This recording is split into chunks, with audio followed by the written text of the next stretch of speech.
Hello? Okay. Good afternoon, everybody. Thank you for joining us in person. And for those listening on our YouTube channel, thanks for tuning in virtually. We are here today on February 11th, 2026 for our Fire Rebuild Design Professionals meeting as a part of our Fire Rebuild workshop series. I am going to pass it off to Community Development Director Yolanda Bundy to get us started. Thanks. Thank you, everybody. Another month that we meet. We have a lot of information to share with you. We'll also pass the microphone, and you're welcome to join us at the table so we can hear from you and get feedback on how we're doing and new things that are coming. With that, I'll start. Wanted to go over the rebuild updates. So far, we have issued 551 permits on the incident area. As far as the single-family residents that we have seen being submitted through planning, there's 224. 156 of them have been approved, and 68 we're still working on that. We have seen an increase of 6 applications approved in planning in the past 2 weeks. Out of those 156, 75 have made it through the building plan check, with 29 permits issued and 46 currently under review. Also, a big milestone that happened last week, we were able to issue 5 permits. We're working with 3 more property owners to issue permits either by the end of this week or early next week. I think for me, trying to see how can we get more applications in through the building plan check review. And so I want to hear that from you later on how can we help out, what is not working, or how can we make it easier for you guys to submit those applications that you guys are working on. I just want to add one thing also to, obviously you all know as design professionals, getting through the plan check and getting your building permit obviously takes a little longer, more engineering documents and construction documents that are required for that. But I wanted to point out that out of the overall applications, the 224, 70% of those have received planning approval, and that's a good, I feel like that's a good number, a positive number that we can help these residents feel confident that they're getting through the process. A lot of times when they establish their design and have that set in stone, they feel confident and then ready to move on to the next step. So I just wanted to share that with the community so to help the momentum with submitting to plan check. Yeah, and right now the current focus is to get those 46 that are in the plan check to an approval. The goal is also to get in through plan check in a time frame that is 2 to 3 months, no more than that, for an approval, so we can have the momentum and that streamlined process going. We will need your help. Absolutely, we'll need your help at getting and attaining those goals, but I think we can do this together, and really these meetings that we're having every month is facilitating a lot of things that are not working and things that we can clean up for all of you. Next slide. As far as Rebuild Center, we continue having a lot of you coming in or sometimes having virtual meetings. We have seen receive, since we opened, 2,108 visitors and appointments that we have compiled. We are also, we are seeing an average of 45 visits per week. This past week or 2 weeks ago, just some feedback from the Sun's captains to start doing more site visits on preliminary meetings. Wanted to get your feedback on that. Currently, right now, staff goes to the site if there is anything specific that an engineer needs to look at it, or even our OWTS consultants can do recognizance of the site. So I want to get a little bit more feedback on from you, how can we facilitate that, and how, if that could be a tool that is important for us to utilize. So just kind of continue being open and being flexible, how to move things forward. Next slide. We did had a geotechnical meeting, one in December and another one at the beginning, the second week of January. During that meeting, our new consultants, MB5 and FENAT, were reviewing the existing geotechnical guidelines. I have copies of that. We're going to be posting it on our website.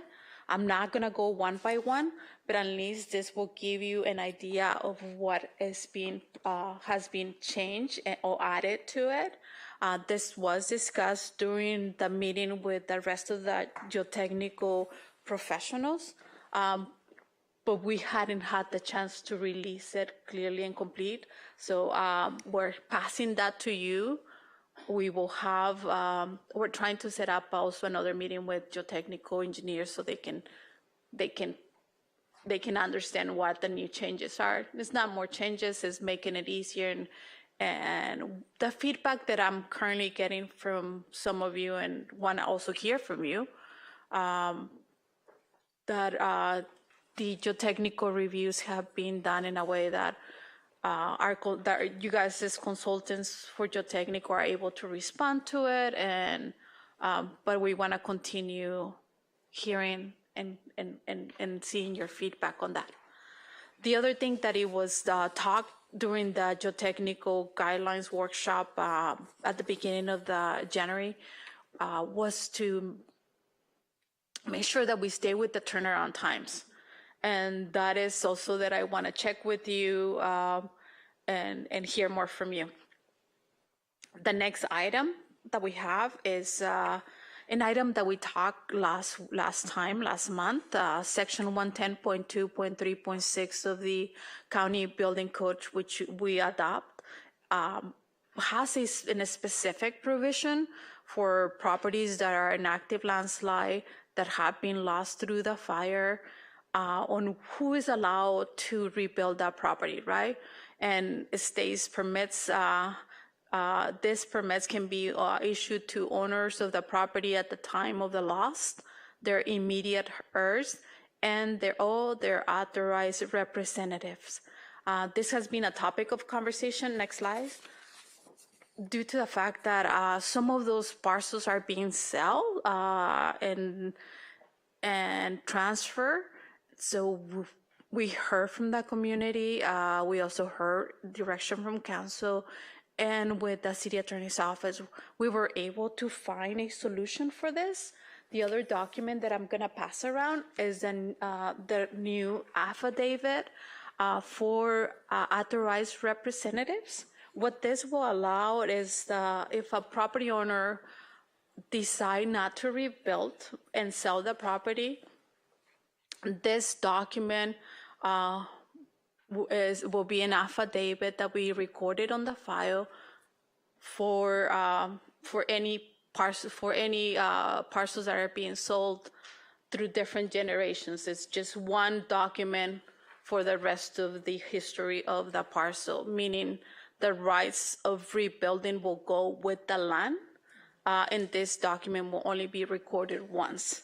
The recordation of this document is not required at the time that you come through building and safety. It's not required when you obtain a planning approval.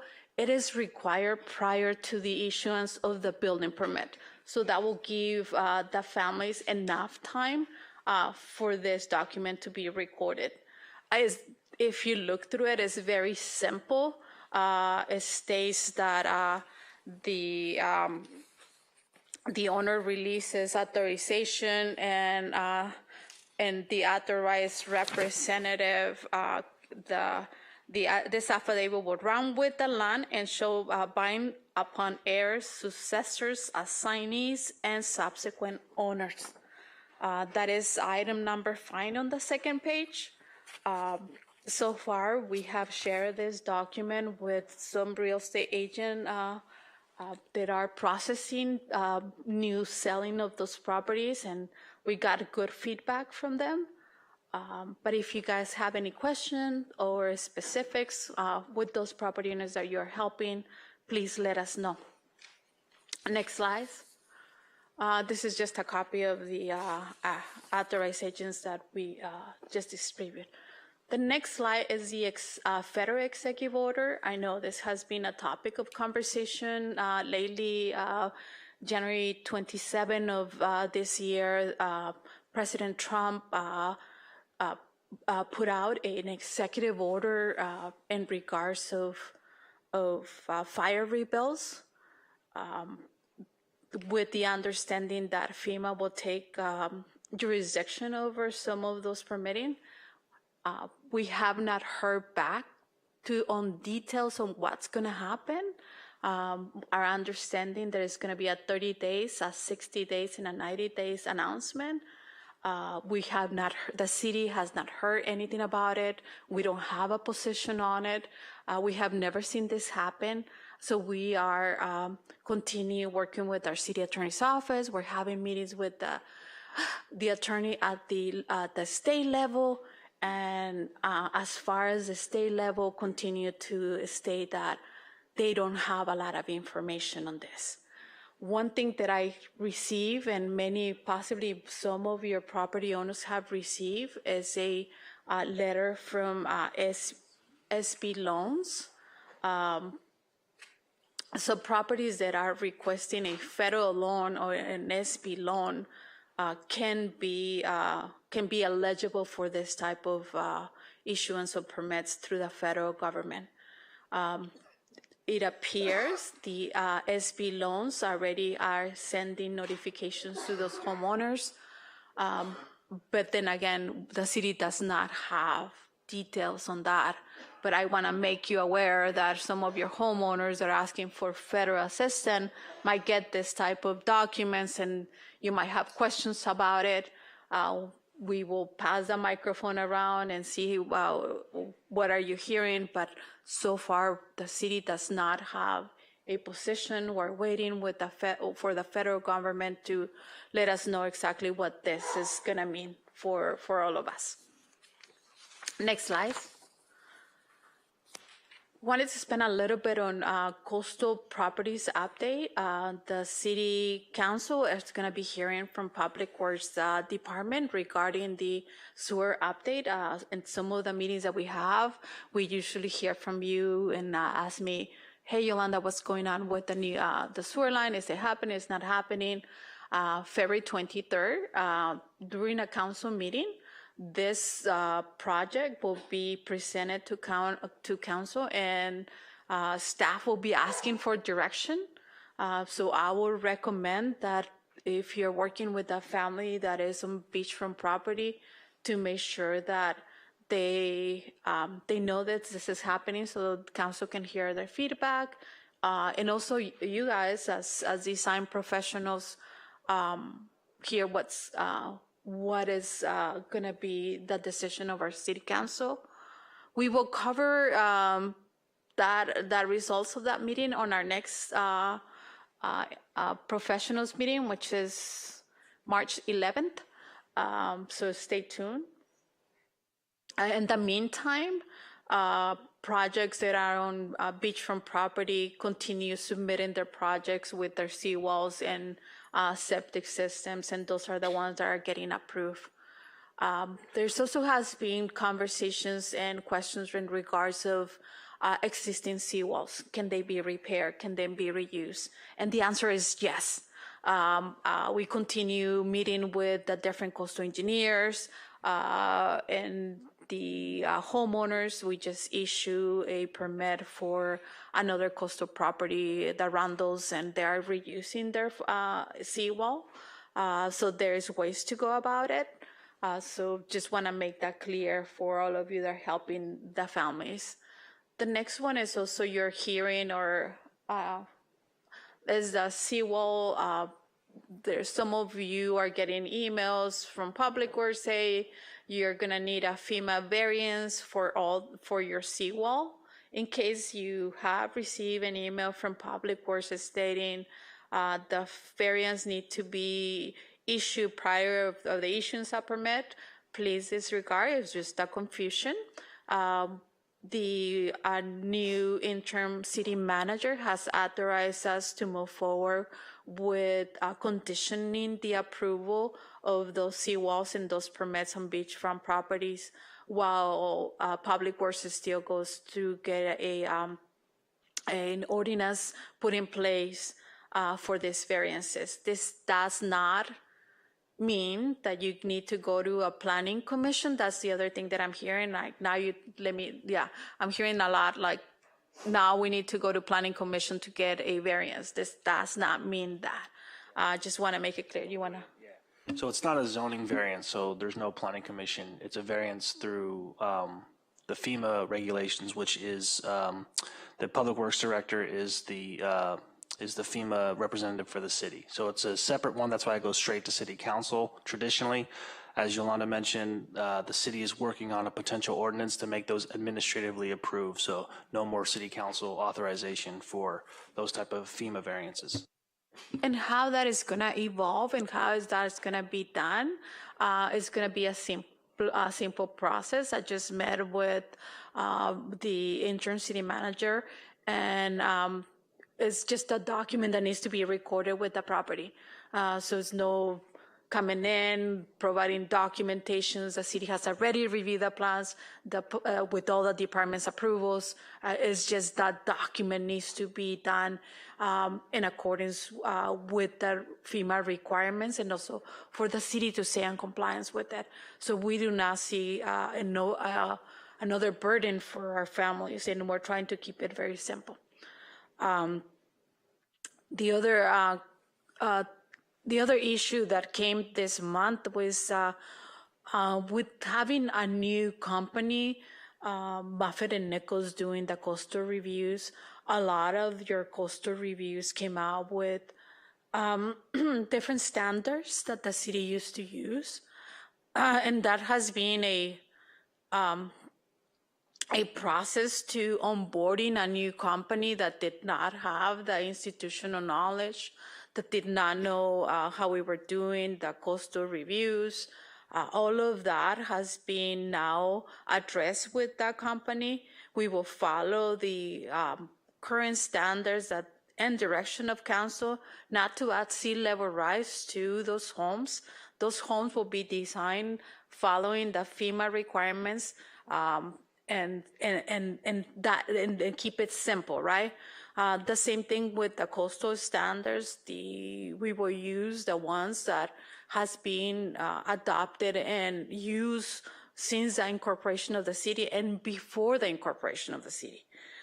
So that has been clear. I had a meeting a week ago with all of the local coastal engineers, just to address this issue. The coastal guidelines didn't change because they were the same guidelines since we released them back in April of last year. So all of this has been a confusion and also a misunderstanding as we are onboarding new companies that are coming in without the institutional knowledge. Next slide. Some of you are also coming to us and letting us know, hey, beachfront properties, they have drains that pass through the property, and those drains are damaged and they need to be repaired or bring to the attention of Caltrans. What we're doing right now, we're working directly with Caltrans so those meetings can happen. And how they are going to happen, Caltrans will have the original as-built plan of the storm drains, and then they will meet with the property owner to talk about the repairs. Some of those meetings will happen with the design professionals from the homeowners, and so that is my understanding. There's about 38 parcels that will have this type of scenario, so just for your awareness, this is where it is. The other thing is I remind everybody, Caltrans is in person every Tuesday at the Rebel Center from 9 to 2. We do have the senior office for West Region, Norman. He is the lead of the Caltrans for our section. He's also the one that can make determinations for the section. So if there's something that you got in a correction or you need to address, he will be the right person to go directly to and ask the questions and get clarifications from them. If you're having difficulty with that, yes, absolutely, come back to us, let us know, and we will mediate, we'll be there with you and address any concerns or clarify any issues that might be prudent to take a note in advance. Next slide. And with the next slides, just the workshops that we're having. We're having a workshop for the assessor's office for all of our homeowners on February 25th. It's going to be held here at this location from 3 to 5. We will also have the design professionals on March 24. I'm sorry, I said, is that 20? I said March 11, huh? Yeah, it is March 11. There's a typo on here. It is March 11. It's March 11 from 12 to 2. But we will revise this and we will share it with all of you. And with that, we will start our roundtable discussions and questions and hear from you and have the ability to just listen and see how we can help you out. I want to address one issue.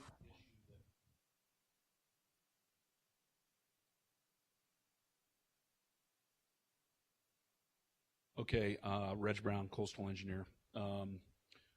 We do have, for all the good that the city has done in educating the public, we're still dealing with rumors with our clients, and we're getting these calls from clients that are angry, frustrated, because they keep hearing these rumors. Is there a way we can get this information out better to some of these homeowners? When we're talking about rumors, what are we talking about? So that way we can address, because there's so many rumors, and so I need to know exactly what is the type of information that we need to deliver in a better way. One particular rumor was the issue with the seawall variances, and I'm hearing everything where the city is not allowing seawalls or the city is not allowing wood seawalls. And so these are the concerns that some people still have. And so I just would like, I don't know, the city to maybe reach out through the local papers or something and to define the parameters for rebuilding. I got questions regarding this fact just yesterday. Okay.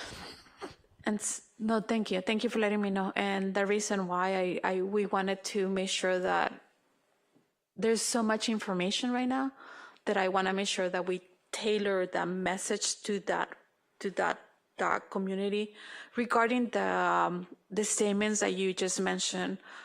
Just want to make some clarifications. Wood seawalls are allowed to be used and at beachfront properties. We just spoke about variances. The variances is not a planning variances. It's a document that is required by FEMA. The city is allowing to community members to move forward as long as everything else meets the requirements of the code for that seawall. And then we will make sure to address it through social media. We might need to put a newspaper, and we also do radio. So thank you for giving us that. If you guys, I mean, you can state it on this meeting, but if you feel that there's other topics that we need to be more clear on, please let us know, because this is important, and that will make our target to have this completed this week, so it goes out early next week. Yeah, also too, we're finalizing a rebuild guide, and so I appreciate that comment, Reg. I'll take a note of that and add a form about seawalls, what can be done, what is the process. We're trying to make it all comprehensive so that everyone has every bit of information. So as you all have comments about some things that are not clear, it's good for us to hear so that we can add those to the guide. I think most of the design professionals, the local coastal engineers understand it. It's the clients that don't. And, you know, there's a certain amount of hand holding, as we all know, with a lot of owners. This is the first time they've even gone through a rebuilding process or a building process at all. And so it could be rather daunting for them. And when they call us, we give them the correct answer, the correct information that you guys have given us. But it's still, the rumors still persist. So if there was a better way of maybe, you know, addressing the rumors, you know, with maybe the city or the owner can call the city up on a hotline or something like that and say, hey, is this true? You know, that would probably. And, It'd be great if we had a rebuild center that could go. Exactly. Well, I that's a rumor that I hear that there is a rebuild center, you know. But yeah, you know, Mayor, absolutely right. Yes, they are welcome to go to that rebuild center. Yes. and thank you. I think what I have seen this week is this past 3 weeks, I feel there's a lot more homeowners that are coming for without design professionals. And yes, there's a lot of questions. This past week, I had people that, families that have been involved since the beginning. They're asking about, can I reuse my foundation system? How to go about that? So we did put a lot of information out. I think, and I'm just thinking out loud, and maybe having another community meeting just to address things and just where we are, we will be helpful for the community, but we need to explore more ways and we can provide that communication to everybody.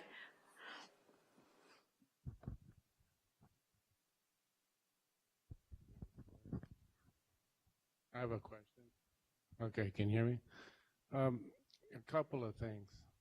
We all know that this is a fire zone area for wildfires, so we don't have to go through that educational process there. But knowing this, what are we doing as a city going into the future, knowing that wildfires are coming? What are we doing as a city to prevent neighborhoods from burning up by tree trimming? That's number one. Number two, what are we doing about putting firewalls between homes to block maybe a home that is on fire from burning up the other home? Or what are we doing to do steps to improve our homes that are existing so that they have less chance of catching on fire? I just rebuilt the house. We stuccoed everything. We closed off all the gaps. There's no vents. We put sprinklers on the roof. We want to put a firewall between this house and the neighbor's house.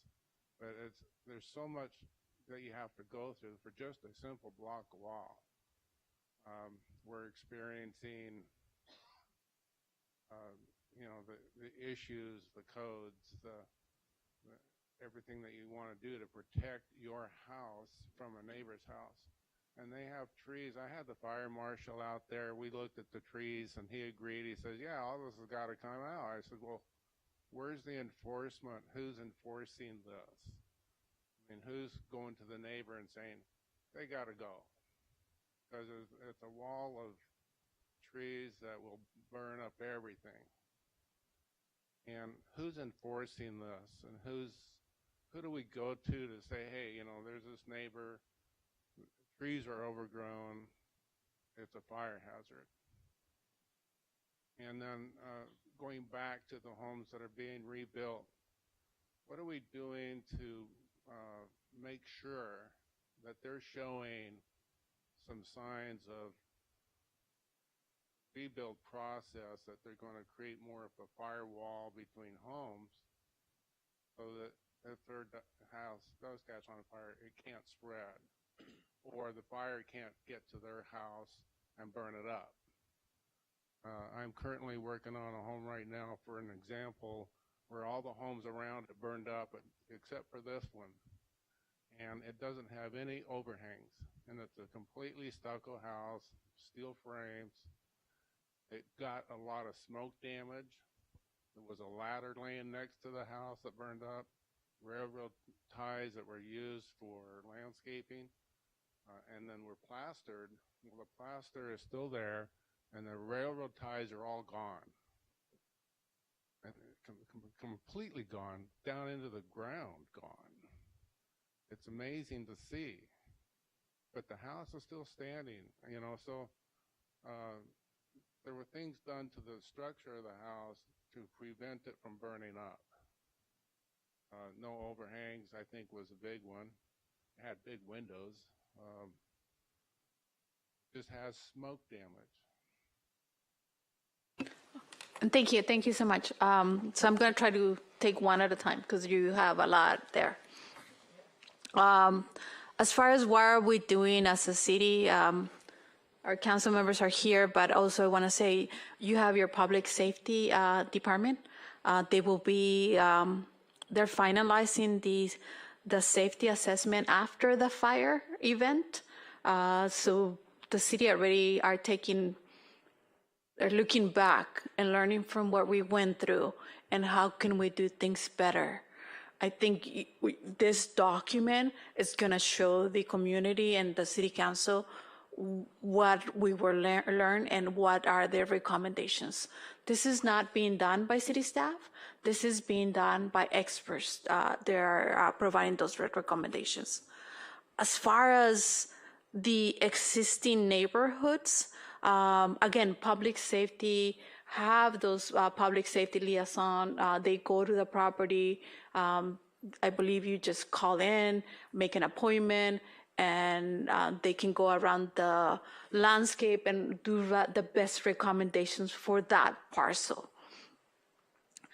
You are a contractor, and so you know private property, the owner has the rights, right? As far as construction, we are regulated by the building code and the requirements by the state and the county mandates. As far as what are we doing to be more resilient? The state of California every 3 years is looking into and learning from every incident, every fire, and under the fire marshal provides guidelines on how things need to be built and rebuilt. So as far as your new 594 homes that are now going to be the new stock of homes in Malibu, all of those will have those safety, resiliency elements and features that with the intent to prevent this type of disaster. Moreover, we lost 320 beachfront properties. Most of them were built in the 1950s, 1960s. Construction foundations during that time was timber piles. And we learned through this fire that those timber piles ignited a lot of the flames that took over all of those parcels. Under the new regulations, current regulations, timber piles, foundation systems are not allowed in those areas. Those 320 properties will need to have concrete foundation systems. Again, a material that will prevent for the spread of fires. Moreover, homeowners are really engaged, and I look at Luis, and Luis can add more to this, on going beyond what the minimum requirements for the code are. I'm not saying all of them, but a significant number of property owners and families that are rebuilding They want to be more safe, more resilient, more safe, more secure, and they're coming up through the building department with alternate methods and materials. Chapter 1 of the building code, section 104.3, talks about building department, as long as the materials comply with those minimum requirements of the code, yes, those are allowed. So we are having the conversations with those property owners that are bringing companies that are providing different type of materials. They're going the extra mile. It's not something that the city is going to be enforcing to ask more from the property owners. We are being very cautious about staying within the code, specifically because we're talking about the financial burden for these families. So every family is going to take a different path. The city's responsibilities is under the building code requirements, which are minimum code requirements. So those are the ones that we will be enforcing. But overall, I can tell you there's multiple layers that are looking at this event, specifically on Palisades. This was so unprecedented that I do not think that new research or new materials are not going to come out of this area. Currently, we're getting calls from different states on what are we doing, and they are learning from what we went through. I think stay tuned, more to come, but that is at the top of a priority in everything that we're looking right now. And one of the steps the city took as well back in March was through our ordinances that we adopted some a lot more enhanced landscape restrictions in terms of what is allowed. We adopted portions of the Zone 0 even before Los Angeles County did. You can't have any vegetation within 5 feet of your home. We got rid of eucalyptus trees. Palm trees are already prohibited. Ficus need to be a certain distance. So one of the things, we talk a lot about non-conforming uses and stuff being able to be put back. That is not one that is able to be put back. So if you had your new landscaping plan as part of the rebuild will have to conform to those minimum fire safety standards, and that is part of the resiliency that we talked about as well. So the hope is that as people rebuild in eastern Malibu, not only are their building materials going to be hardened, their landscaping is going to be hardened, overall making a better atmosphere for that portion of town. And to your point, I highly encourage anyone, get the word out. The city does these assessments. The LA County Fuel Modification Unit is in charge of, enforcing that and get the word out. People will do assessments. If they want the city, they want a city compliant, LA County fire compliant landscape plan approval, we will most certainly look at that. Our landscape ordinance was also reviewed and recommended by the LA County Fire Forestry Division as well. So it was a multi-faceted effort to make us as robust as possible. So we can at least come to the city and say, hey, there's trees around our houses that are, exceeding 30, 40, 50 feet in height. That are very flammable, and have someone from the safety commission, I guess, come out and take a look at it. But do you have enforcement? Can you make your neighbor cut down their trees? Or, is there a height restriction, or is there an enforced height restriction? Or do we just let these things keep going? Because they're not going to stop unless we stop them. It's going to keep getting bigger.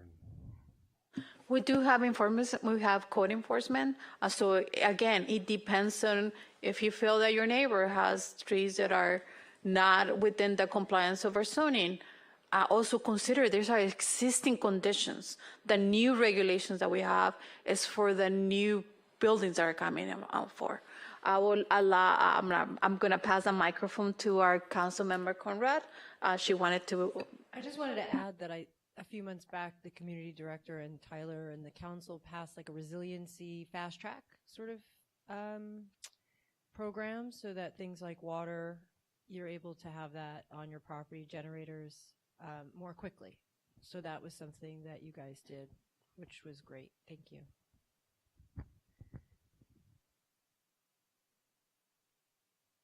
Well, I just want to add, I mean, a lot of this is really private property owners stepping up and doing the right thing. So individual homeowners can come to the city, they can request a home hardening inspection. That's also available through the community brigades. So if there's homeowners that are concerned about having city staff on their properties, there are community groups out there that are providing the same thing. I think insurance, honestly, is going to drive a lot of these things as people are having their insurance renewed. If they're getting new insurance for their homes, they are going to be held under higher scrutiny. So I think, the market and economics is going to drive a lot of changes to how people have their properties in Malibu. You talked about a firewall in between properties. I mean, that should be 6 feet tall for a block wall is something that on, most setbacks can be permitted along the property line. So a simple site plan and a drawing of what you're doing. Anything different than that, I think the building code kicks in for what's allowed and how it's constructed and such. That is correct. And in the past, we have been using the standards of the county for garden walls, made of CMU walls. So you can utilize that. It doesn't require an extensive plan. We can do it in over the counter. I think for us as a community development department, we're trying to find a more streamlined processes in which you are not waiting for us, specific on things like this. Wonderful news, because I'm submitting one this week. Yeah, but I think it's really, the city has resources for people to find out best practices.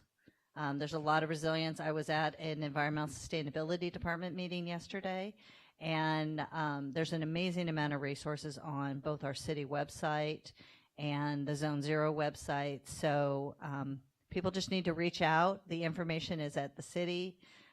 Gardening workshops. There's a lot of stuff happening out in the county also. So if people are interested in doing it, I think where we're going to run into problems is, like you said, on the enforcement.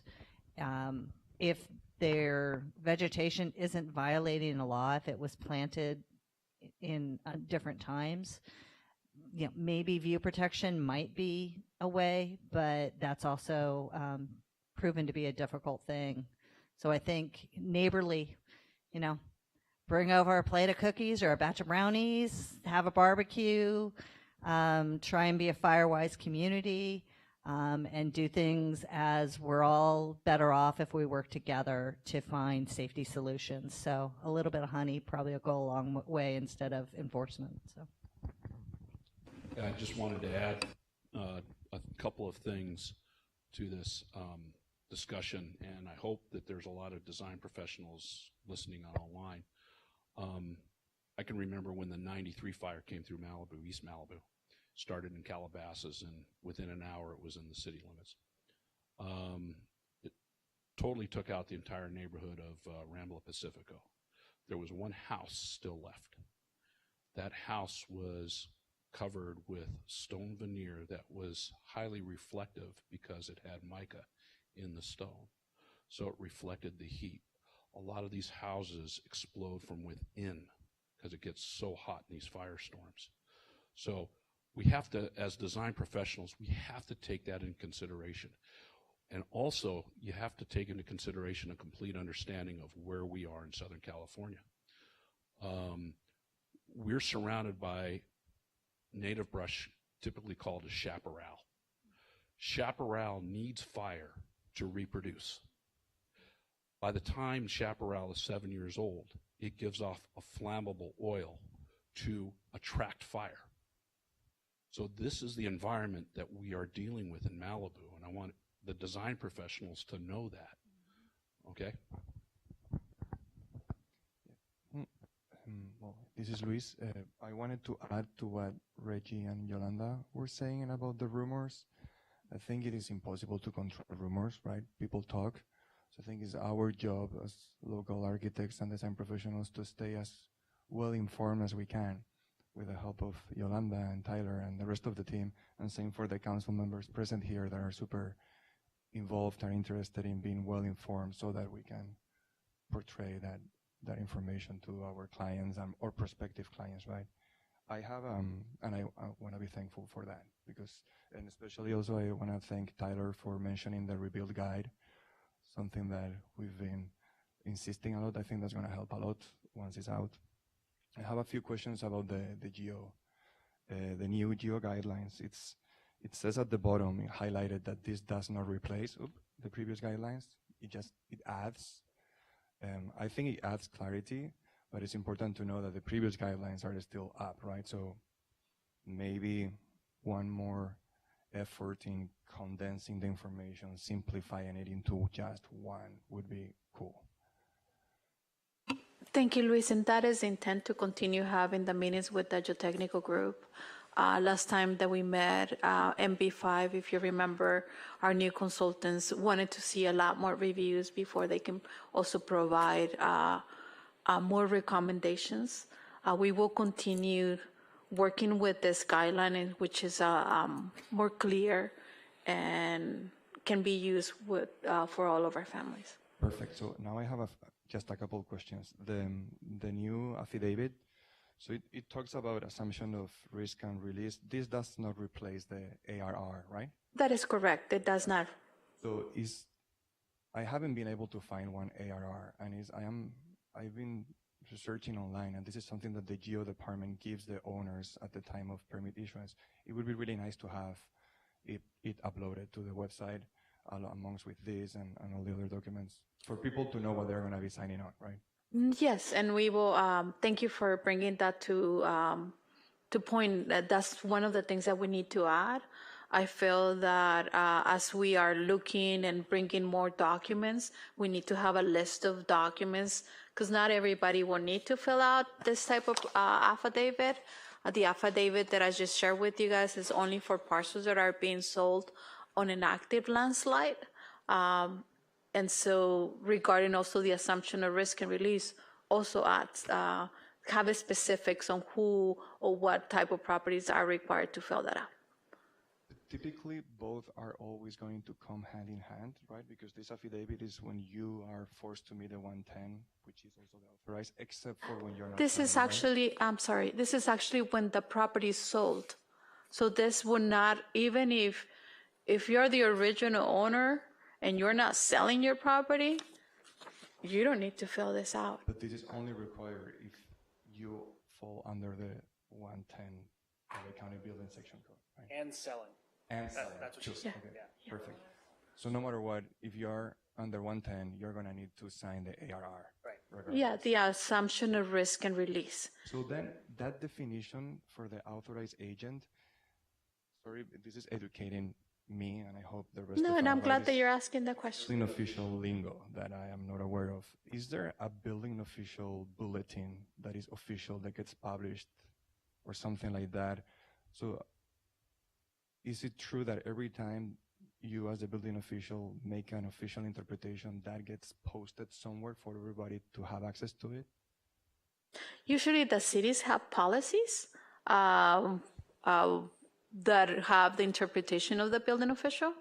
I don't think we do have one right now, but that's something that we can work on, absolutely. Okay, so, okay. And I have one question for Tyler. This is regarding properties that were existing non-conforming. Let's say they were encroaching setbacks, but we can propose to encroach again those setbacks. Are those policies, I haven't run into this yet, but I think I could be running into this very soon, where a setback matches with an easement from a public utility.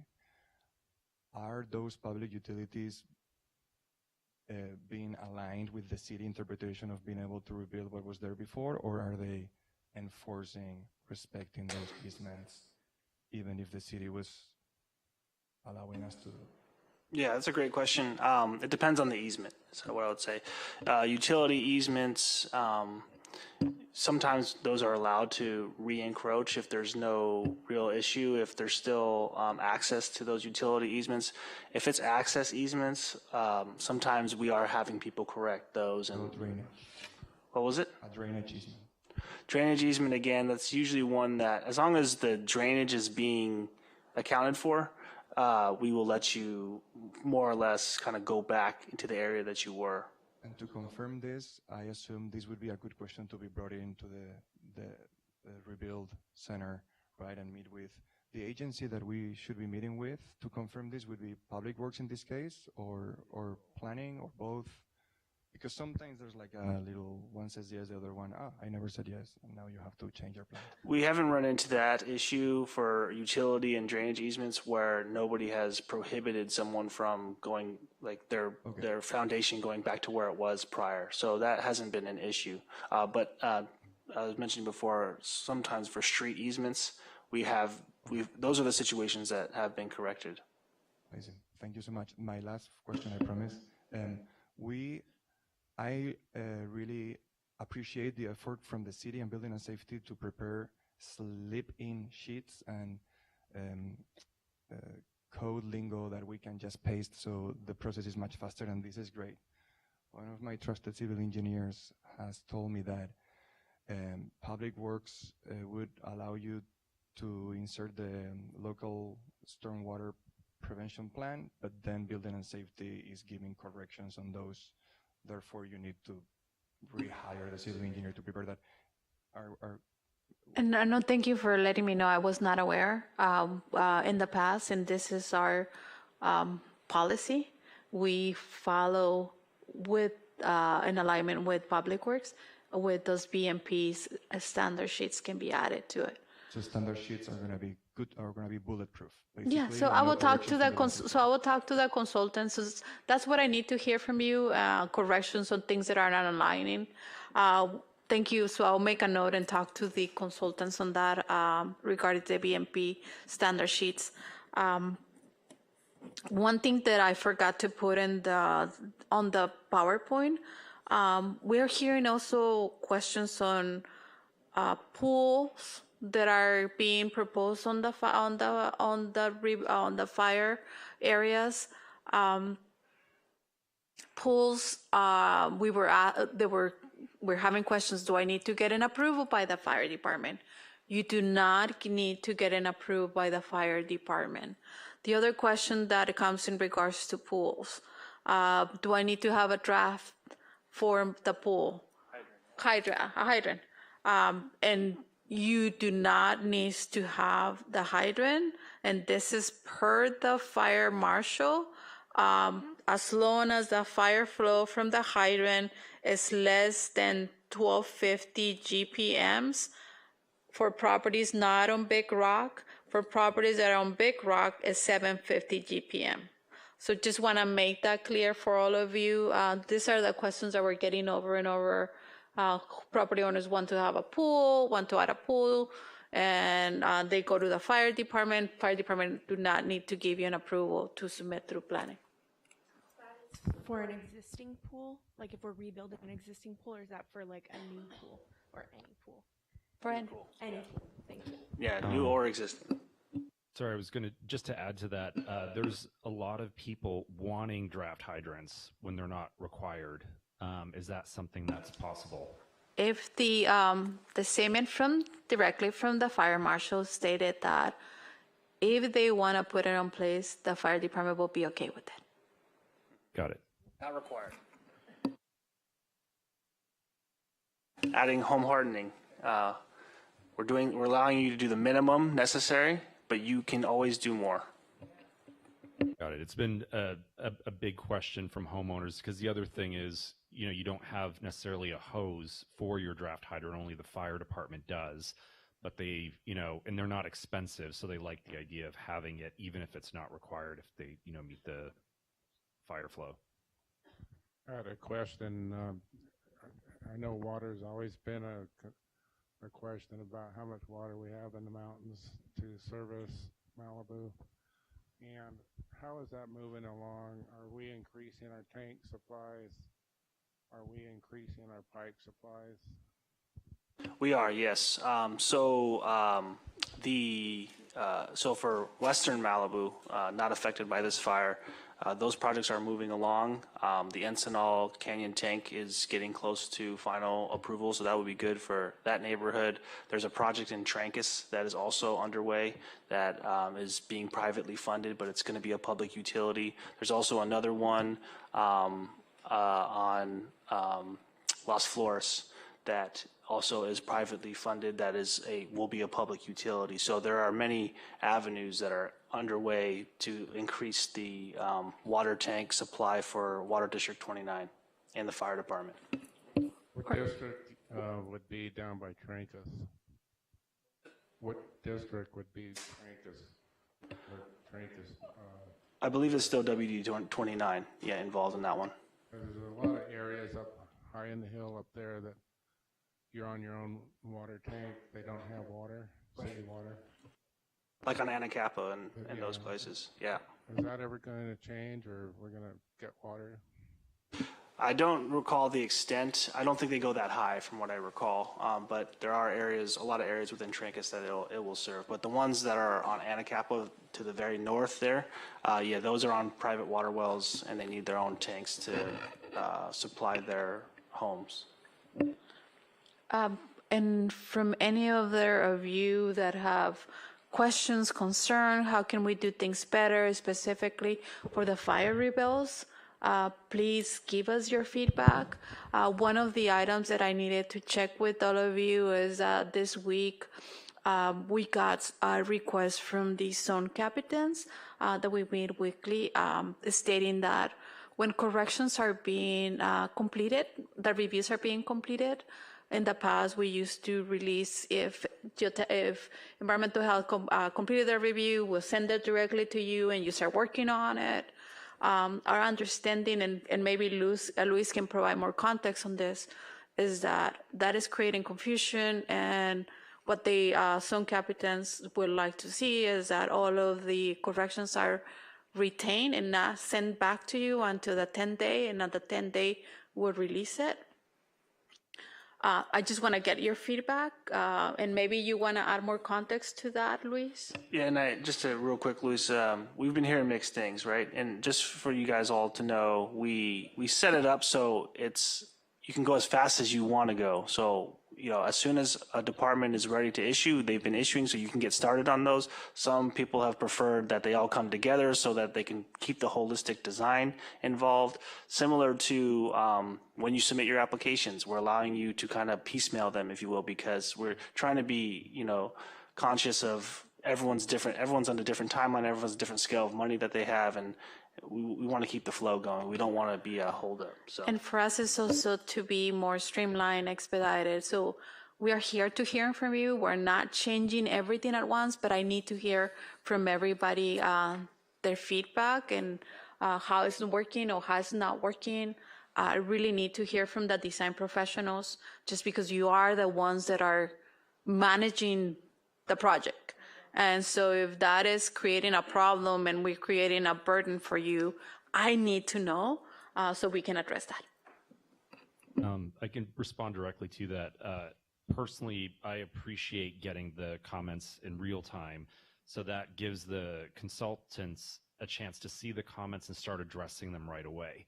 I usually also sometimes say, here are the building and safety comments. I'm still waiting on environmental health and geology. We'll send those to you as soon as I receive, but that gets our eyes on them. A hiccup occurred in a recent application that was in RDP, and I could be wrong, but I don't believe we got a Public Works fee for the review. I wasn't aware that Public Works was reviewing, but I got my building and safety comments, geology comments, distributed them, got resubmittal ready, was about to resubmit it, and then Public Works said, here's your comments. So I'm happy I got them. I was able to incorporate them. But if there's maybe the something that might help the crowd that likes getting comments in advance versus the crowd that likes to get things all together, is in the portal maybe say geology issued, environmental health pending, Public Works pending, so that way they know you're still going to receive comments and those need to be responded to before your resubmittal. I'll give my point here. So I think, I mean, we all have different styles, right? Like, I don't know how long you guys have been working in Malibu, but you learn by being hit by changing. So, and also I like to work with consultants that have been working here for a long time. So I am very proactive in following up and all of that. And most of my consultants are like, do you have all the corrections or you have anything pending? Don't bother me until you have all the corrections, because I don't want to look at these plans more than once. I want to respond to all of them and be as efficient as I can. So sometimes when you feel that you're going very fast, you're actually being slower and you're actually making your clients pay double to your consultants for reviewing the plans twice. That's why I think it is good to have a comprehensive review from all the departments at the same time, given that all the departments respond, like provide those reviews within 10 business days. If Geo is gonna take 3 months, dude, give me all the corrections and we will figure it out. If all of them are giving them in 10 days, oh yeah, and you know what? We have a new thing that is the case planner, correct? It's a new thing that we have. What is the case planner really doing? It's calling the people and making sure that they submit.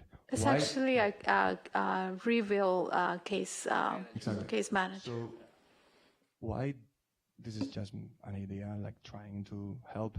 If those case planners, what they actually do is gather, like once all the corrections have been issued, they take a preliminary look and make sure that everything is cohesive, and then they are the ones sending that, uploading that to the development portal if possible, and then sending a follow-up email.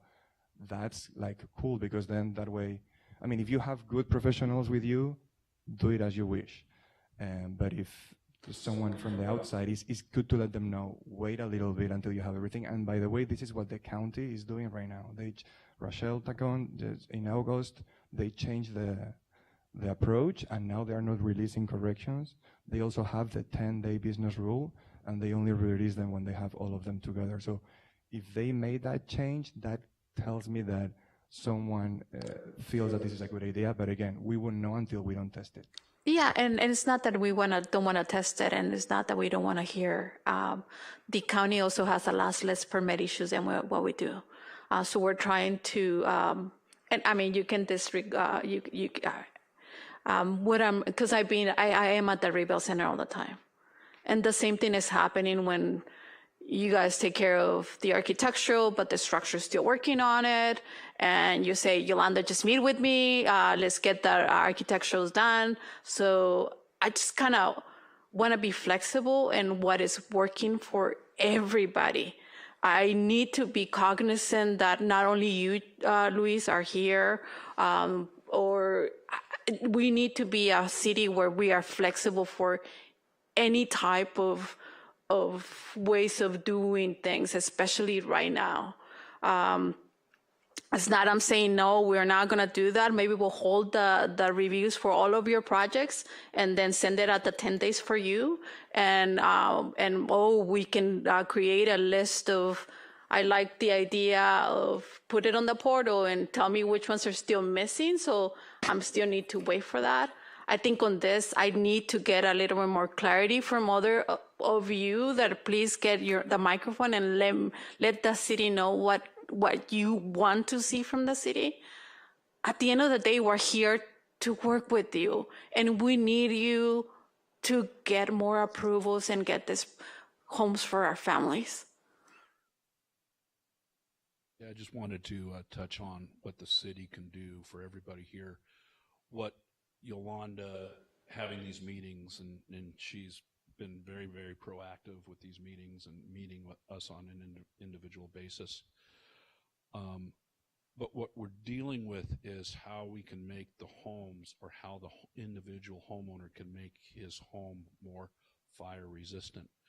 But what we haven't touched on is how we can eliminate these fast-moving fires that start outside the city limits. And I don't know if people realize this, but Malibu is at the end of a wind tunnel when the Santa Ana winds hit, all right? So you're in a chimney, and the fires, any fire that starts north of here will eventually make it to Malibu. And as a kid growing up, I remember that the hills were covered with fire breaks. And we're not seeing those fire breaks anymore. Why? What has changed in the county and the state of California that's not allowing fire breaks or prescribed burns? To eliminate or manage is a better word, manage our wildlands from all the chaparral. And I'm grateful that Mayor Riggins is here. Maybe she could add some light onto that. So every one of the council members is cognizant of this, and every one of us has been having conversations at the county and the state level, because obviously changes have to happen, and how the Santa Monica Mountains, just for our particular area, I think you're finally starting to see some cracks in some of the environmental policies that have been historically in practice over the last 40, 50 years. I think that LA County is recognizing just the significance of what has occurred in this particular fire, and what vegetation management policies have been in place.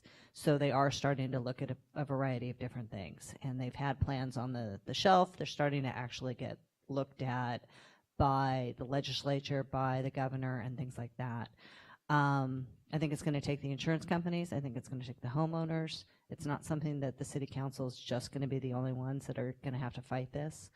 But we need to manage them differently. And there's a lot of different tools between livestock that can be used out there, mechanical means, and prescribed burn to be able to manage that and create those fire breaks. I just took a tour yesterday of Big Rock, and the amount of fire breaks that exist around just that particular neighborhood is remarkable. And had those actually been there, they would have helped some. I think this fire was such a monster, though, because of the amount of vegetation between ourselves and the Palisades, that it does have to be a holistic thing throughout the entire mountains. And so it's down at the individual property owner having to do things around their property, but also everybody needs to talk to your legislature when you're voting. Make sure this is an issue. We've got an election coming up. Make sure people who are running for state office and for federal office are aware of this, and that they're making promises that they're going to institute policies that we have to have this type of management instituted, and we can't have somebody trying to save a needle of grass overrule what is actually right, because that grass got destroyed because we were so worried about protecting it that it got wiped out. So didn't really work out in the long run for that. So I think. Yeah, I particularly feel that prescribed burns are important, because by burning the vegetation, which needs that to reproduce, but you're also adding nutrients to the soil, which overall helps the wildlife in the area and the plant life in the area.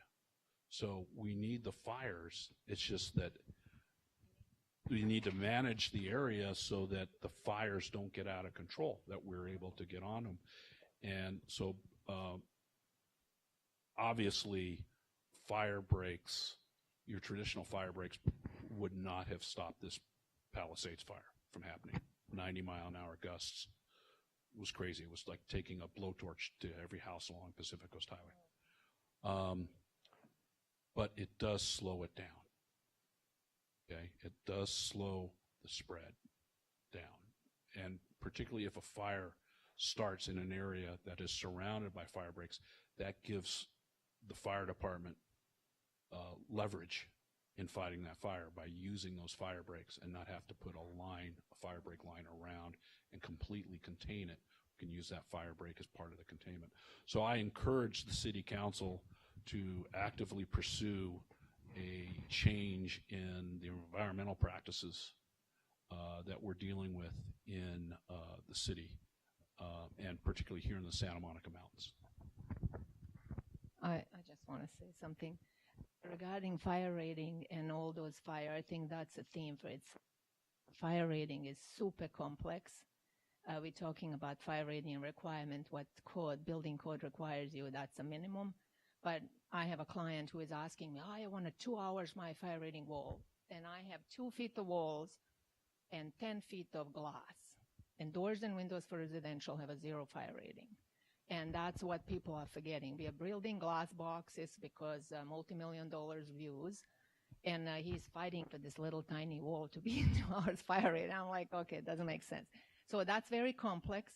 And we maybe have to talk about that next time. I agree very much with both of you.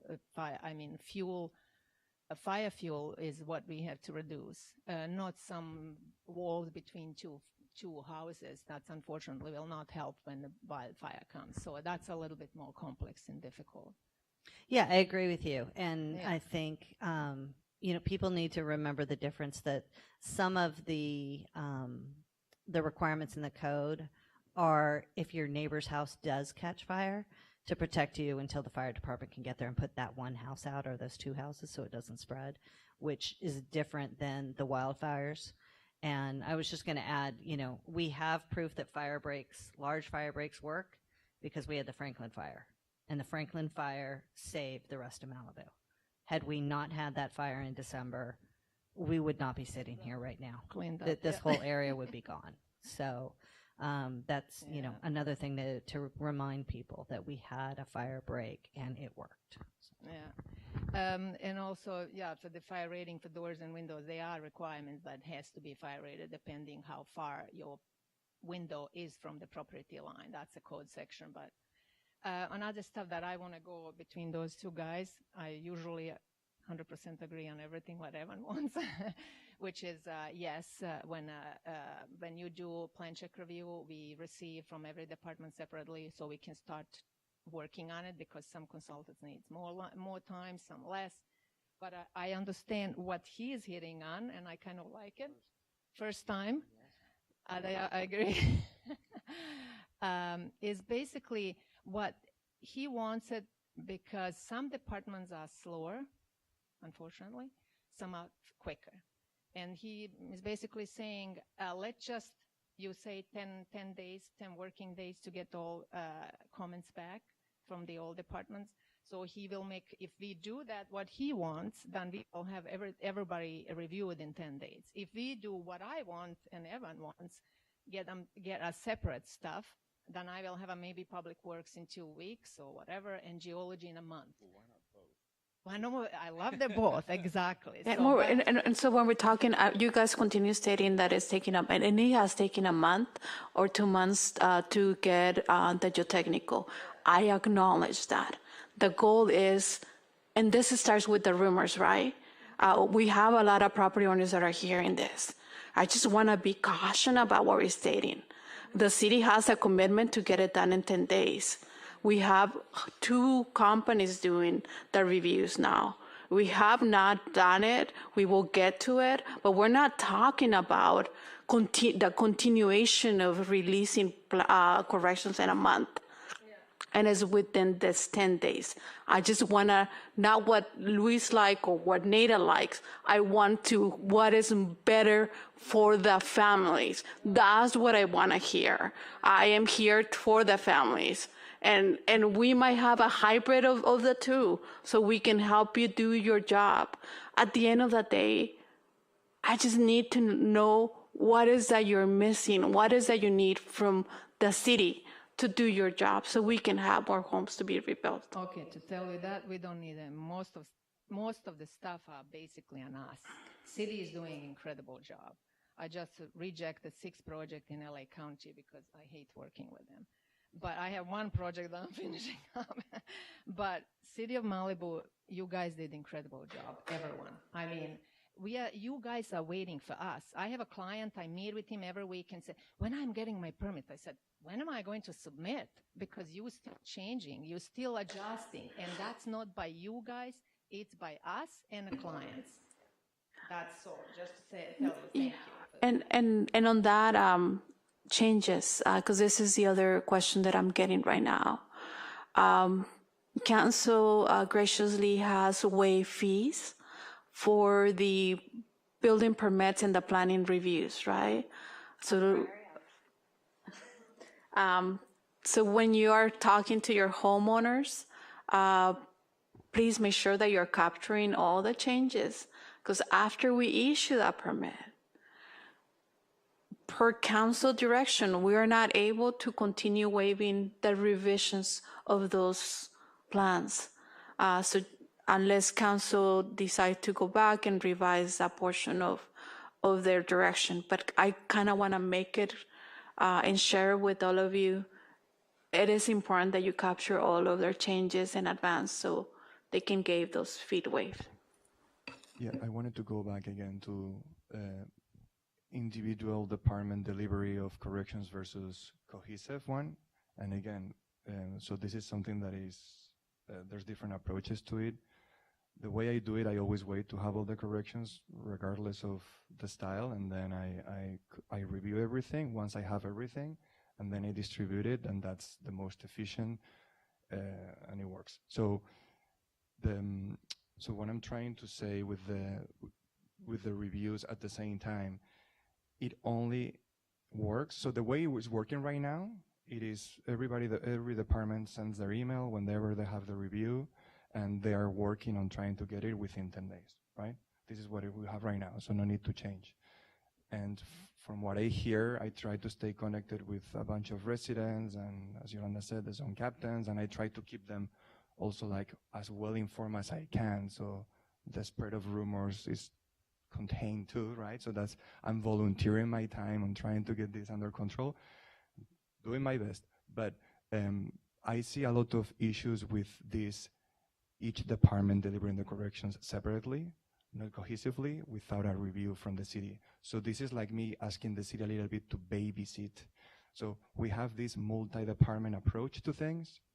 The fact that the council voted to unify all the departments within the community development is a really good step, and this is very recent, so I want to give Yolanda also like some space and time to make the improvements. But there's still a lot of disconnection from agencies, and that disconnection only gets revealed as soon as you have all the corrections at the same time.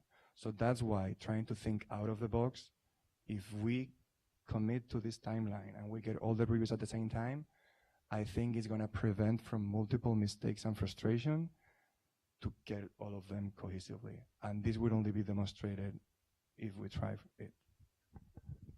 And we hear you, and we want to open, and that's what I say.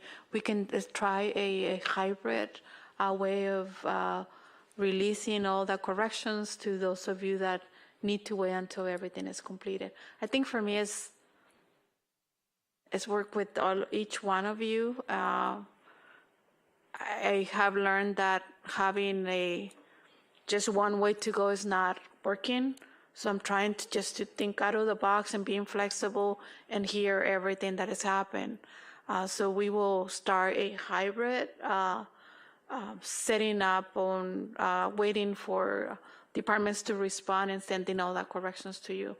Yeah, we'll do that.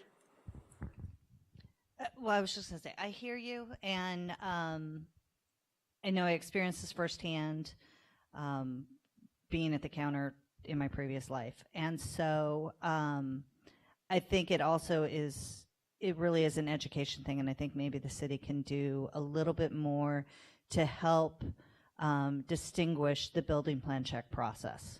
That the building plan check process is not just building safety, but it does incorporate geology, if it's beachfront, coastal engineering, public works, and they all have a unique. So building plan check is the combination of all those different departments. So maybe there is some education materials the city can develop to highlight that a little bit better so that it's clear, because I hear back and that, oh, I got corrections, oh, I got a second set.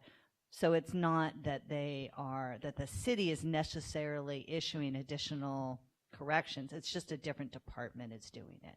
So a little bit more. And I know geology has kind of gotten the brunt of that, because I always hear geology asked for this again and geology asked for that again. So I think a little clear on that.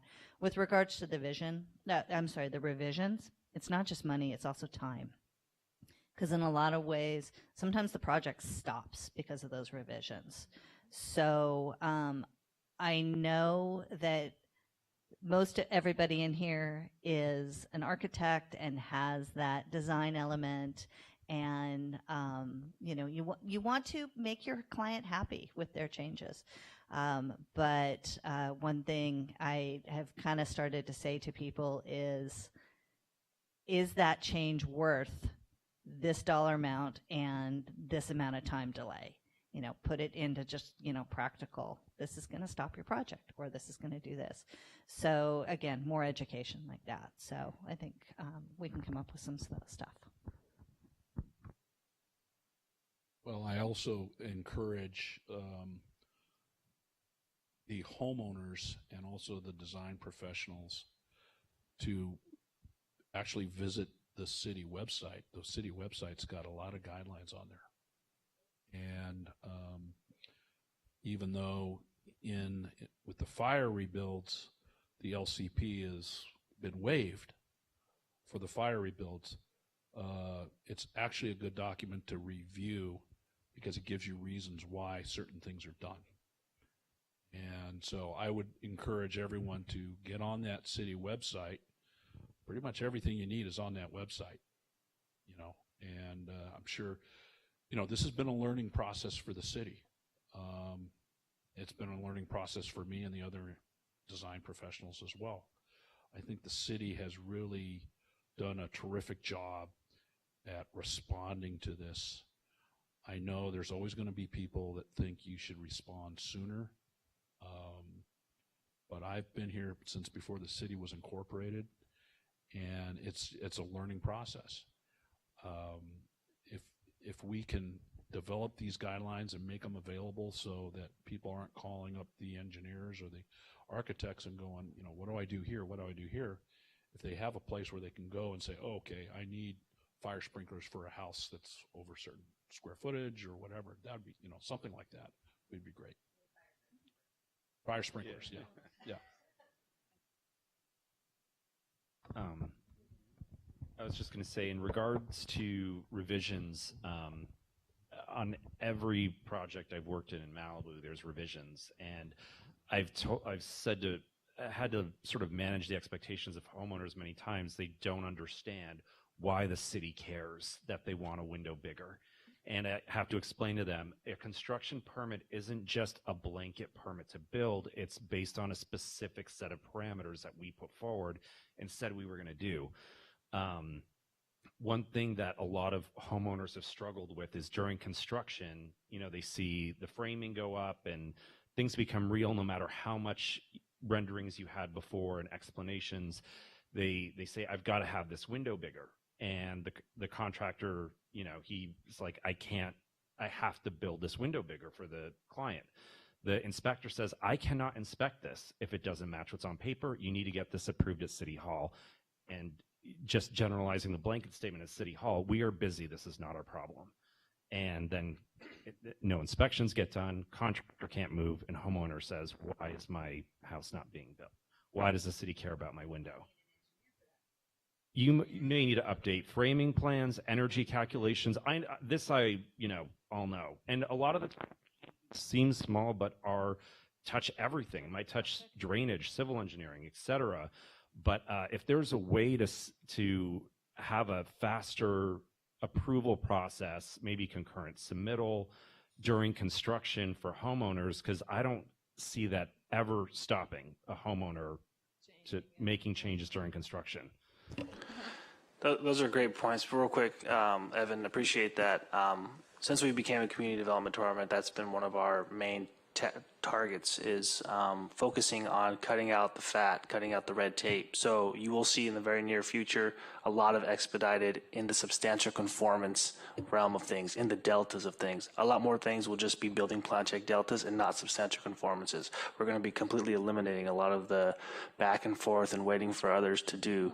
At the same time, I do want to say we all have a role to play here. And that's what the rebuild guide is also going to point out. The city can only do so much. So I just want to be realistic. And I think that the design professionals, that's why we're here talking to you guys. Design professionals have a role in this as well. And you guys are the first voice to the homeowner. So you're the first person that they're going to hear from before they come to us. So a lot of that fear, a lot of those rumors, a lot of the expectations are set by you all. That's just the fact of it. And so I really appreciate you all coming to these and all the collaboration we can do. Just want to make sure it's understood. You know, we're going to put out as many guides as we can. There's only so much information. To Reg's point, I would argue most of our information is already online, but we will keep putting out more guides, of course. It's just that there needs to be everyone needs to understand their role and play their role in order for us all to be successful. And for those homeowners that are listening at home, if your architect or your design professionals have questions and they could not attend this meeting, absolutely, please come.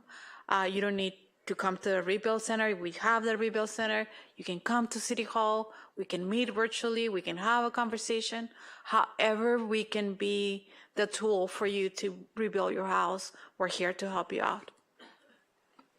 I wanted to add something to what Evan was saying about changes, because this topic came from our changes included within the waived fees, right?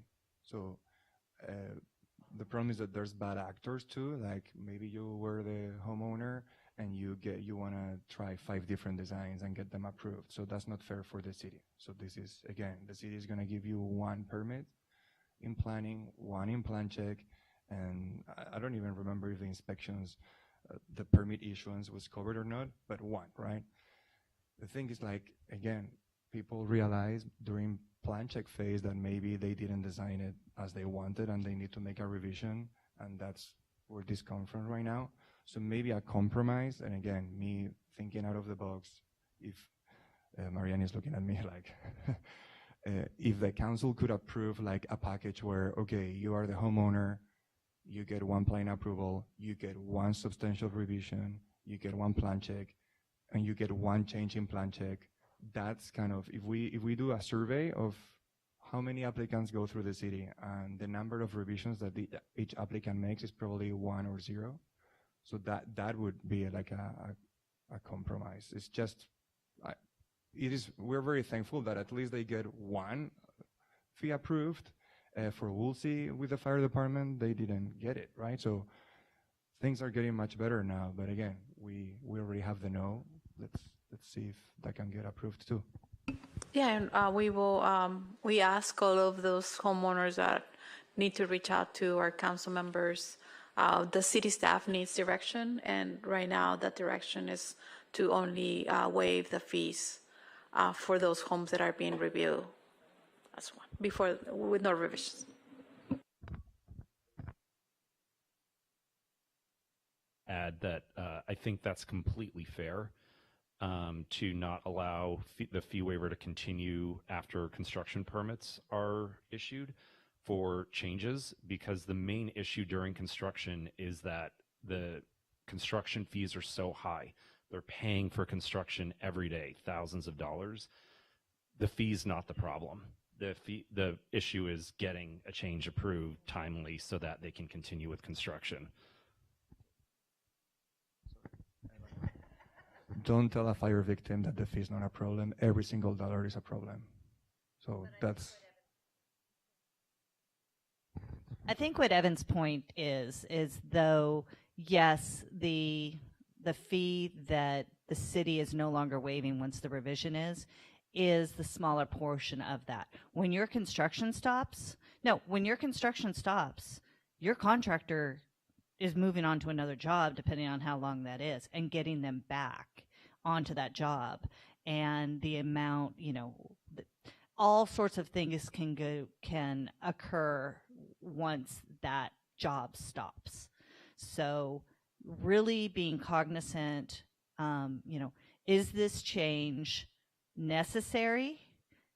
Exactly. Is this a structural change? Did somebody really underestimate. I mean, I don't want to cast aspersions on anybody, but is this to gain 3 more inches on a window, or is this really something that is going to have a super material lifelong thing? And so have those conversations a little bit earlier as a possibility. Look at the site and make sure that you are helping the homeowner design a home that's appropriate for that site, and maybe they are making some changes. That is the benefit of the the footprint. You get your box back, but you don't have to put the same box back.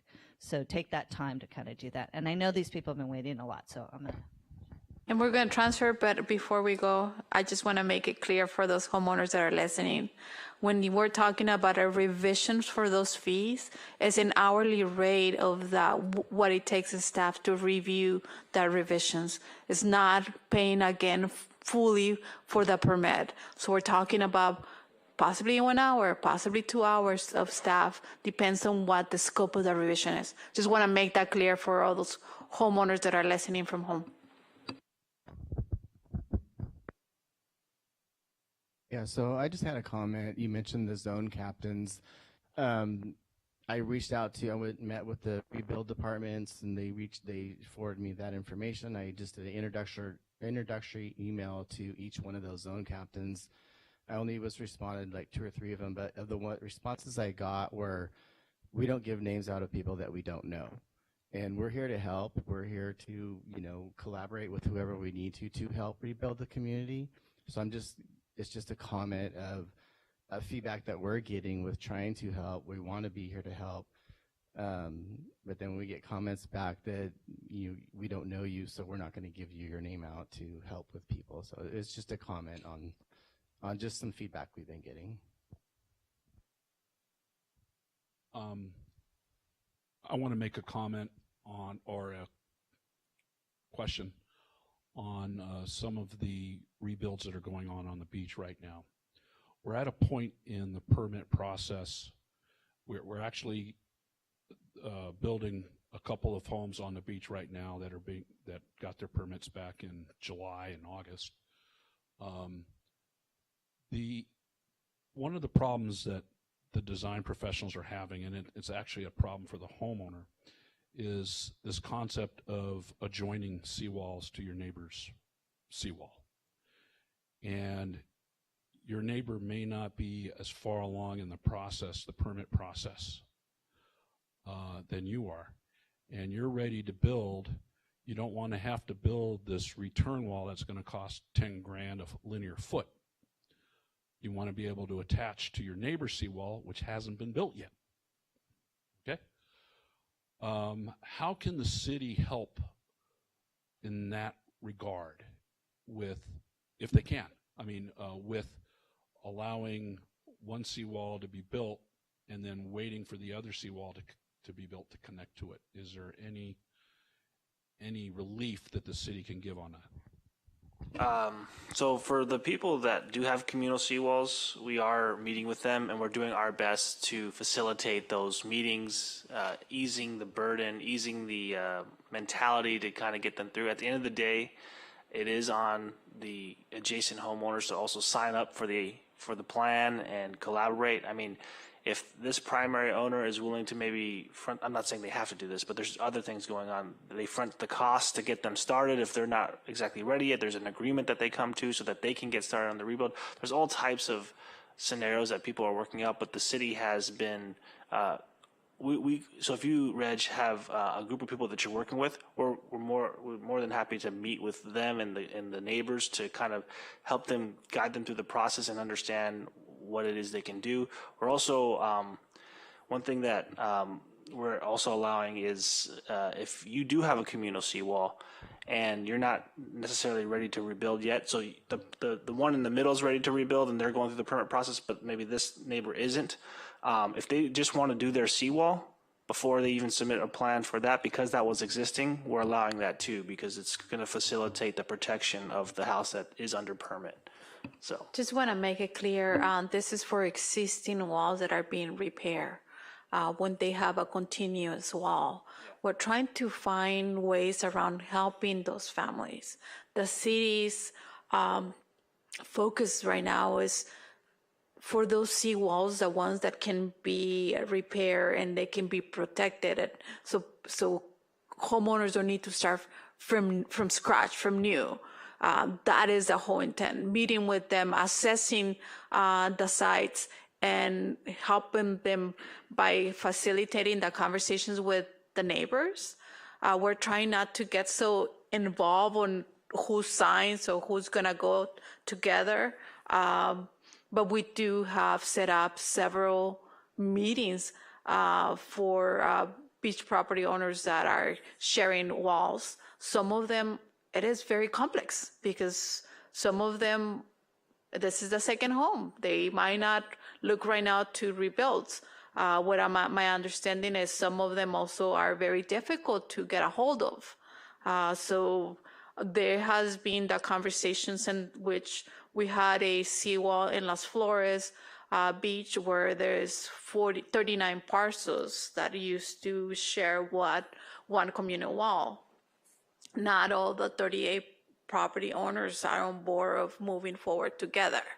So they are grouping themselves in 3s and 4s, and that's what we're seeing. So when you come through the planning process, we're getting one application for those number of properties that are coming in.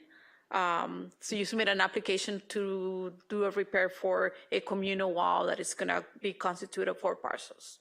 And that will be just one permit that when it goes to building and safety will be one permit for each one of those parcels. So that's how we're working with.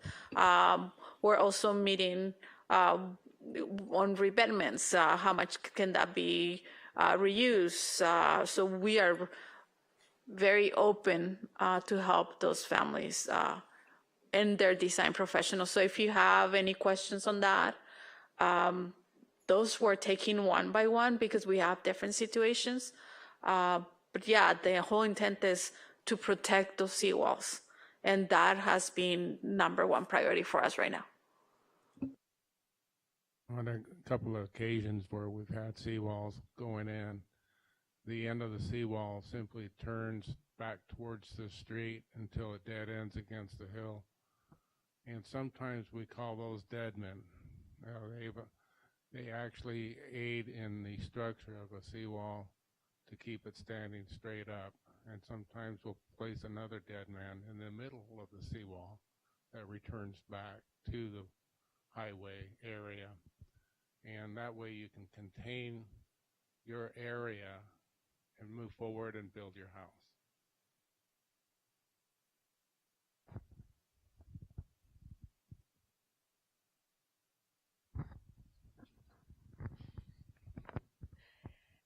Just quick question, Yolanda. So what I would like, kind of, if you could help us, I don't know if just me or everyone else, but fire department getting access and water approval is pretty slow. I have a few projects that I submitted in March last year.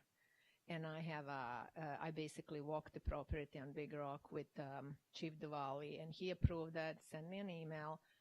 I printed his email, put it on my plans, everything submitted, and I'm receiving, talking to Rudy. I'm by Rudy. That's a fire department plane checker. Super nice. Everyone is sweet and nice, but yeah, I'll do it today, next time, since March. Oh, did you send me an email? I said, yeah, I show you the email, Chief Diwali. I printed it separately. I plugged it on a plan, so everything is there, highlighted for you. And that's kind of what is really kind of slow. No, and thank you for bringing, I kind of want to acknowledge we haven't been perfect in everything that has been gone. The multiple involvement with different departments makes it difficult. We have, since last year, we have been coming in, and I've been sharing with you, hey, fire department is promising we're getting 4 new staff. 3 of them are going to be at the Rebuild Center. There's still that conversation that is happening, but when it's happening, I do not know. I have seen that they are very late with their reviews, and this is information that I'm sharing with the fire marshal. And what is the city doing about it? the fire reviews still needs to happen. We cannot waive that.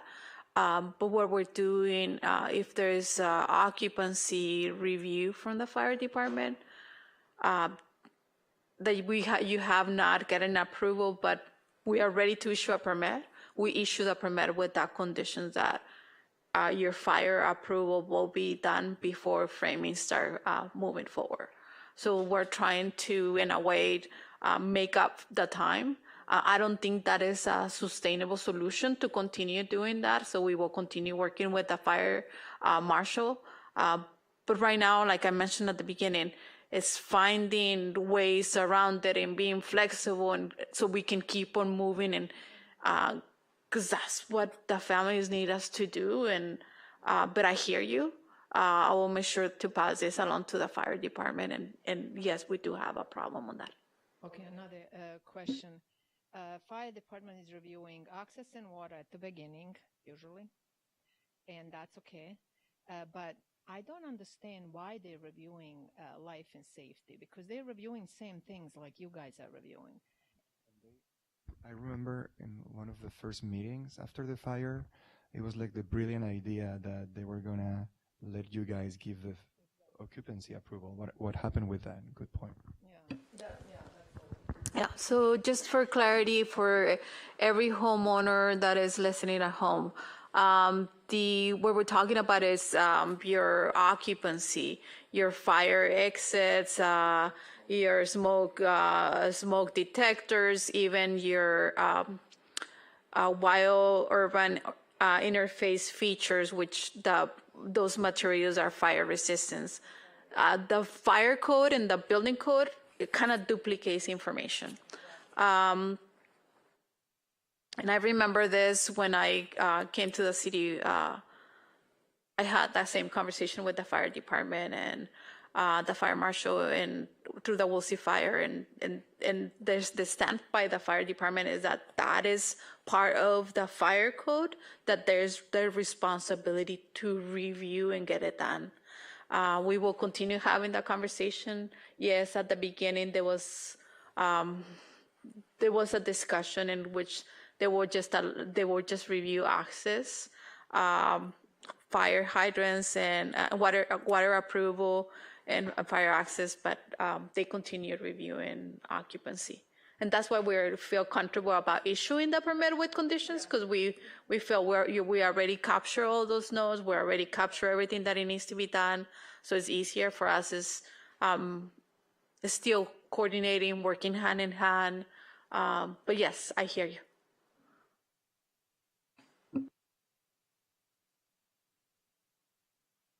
I was just going to say some final words because we're almost there.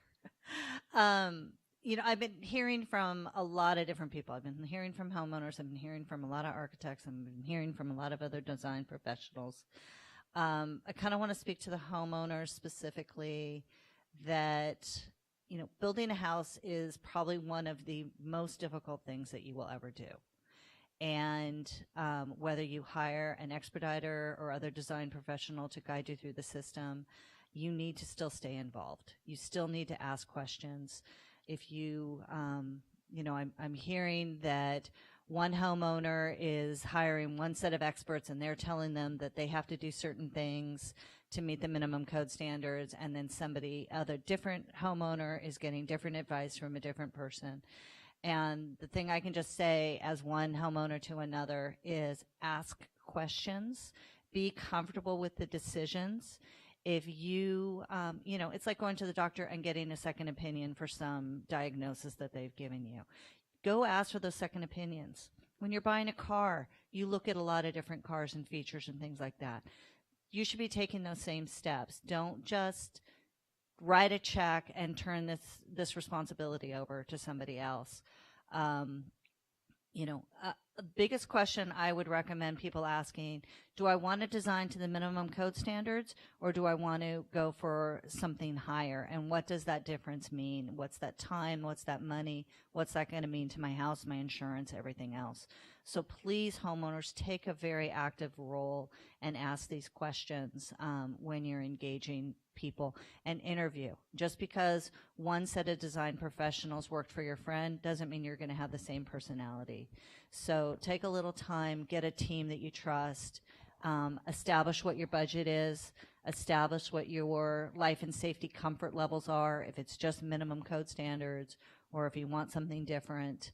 Have those conversations with your family and as you're going forward, because I think that's really important to the time that it's going to take and what things you're going to encounter out there. I have one comment I'd like to make in regards to that. When you talk to your engineers, ask them how are they going to rate your house. Are they going to give you a lot of deflection, which is allowable, or do you want a house that's solid? And they're really designed, the requirements are designed to give you what's called the allowable load of deflection. And so your floors could be bouncy, for example. Now, if you wanted a solid floor and you don't want deflection, tell your engineer. It's a cost a little bit more, but it's a solid floor.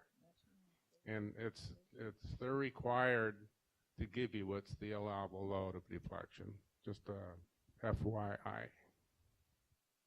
That's a very good point. I should suggest that all the design professionals, including architects and engineers, put in their contracts with the owners that if they want the building to exceed the minimum requirements of the building code, give that to them in writing. I have that in my contracts for many, many years. And it is a lot of architects use the AIA contract, standard contract. I don't think that's in that. I may be wrong, but you'll want to do that because you don't want later a client coming back and saying, well, you know, you knew I wanted this or you knew I wanted that, which happens. And so I would suggest that you put something in your contract that says that if they want the standards to exceed the minimum code standards, put it in writing. Yeah, just TJIs are very bouncy, FYI. And Paralam and some of the other products that are out there that cost a little more are super solid. Yeah, I guess we'll rely on our structural engineer on that. As an architect, we rely a lot on our consultants. What I want to say, what Marianne said for the all homeowners, I know they are grouped, especially Big Rock Group is famous, and I have a few projects there, and I have clients coming back to me, hey, I consulted ChatGPT, and they're telling me this, and this is what you have to do. And we start researching the materials, which looks great. I said, oh, this looks phenomenal. Let's do it, use it. Oh, after spending a few hours, they say, oh, sorry, that's just for the wall heights up to 8 feet. Yours is 11 or 12. So that's the stuff that, or just coming from the group. Hey, my group said this is super good, the material. Someone is selling their stuff on those groups and trying to kind of reach to the homeowners. Homeowners come back to us, and that's also what's delaying a lot of project and the building and safety submittal, because we are fighting with these new materials, which honestly, right away looks really good, but then when you go deeper, then you see. And I cannot also check everything if it's good or not. I check my part, fire rating. And then I send to our structural engineer and say, hey, would that work for the sheeting, for the structural part? And then they do this. So that will take, so a lot of time lost there. So just keep it simple. Talk with your design professional, licensed or not licensed, experience, whatever. That's what I want to say. And also ask them the code. Has it been approved by the California? Yeah, it has to be approved, yeah.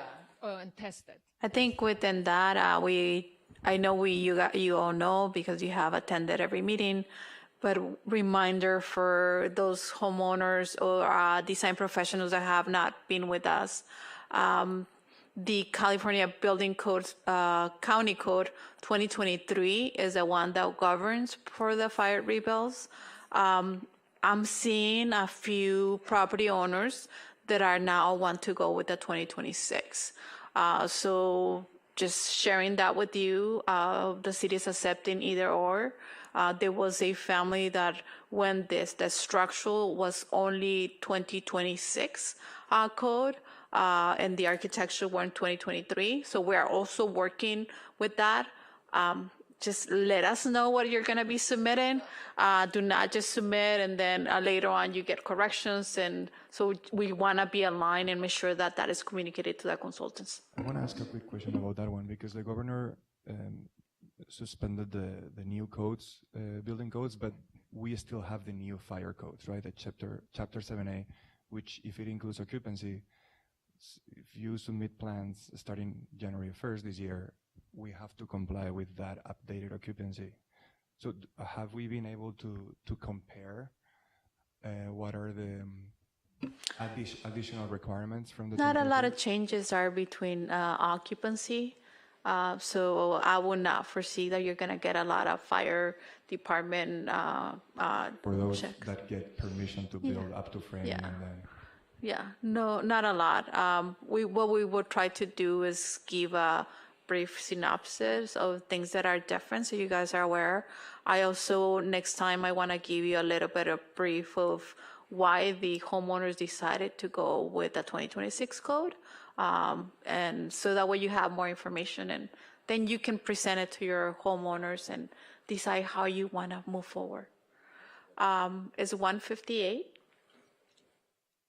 Thank you for coming in, for doing what you do. We would not be here if it's not for all of you.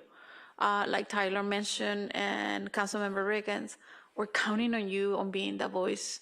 So however we can be of help and service, and we will continue being open for your, and I'm looking at you, Luis, for your options and things on how we can do things better.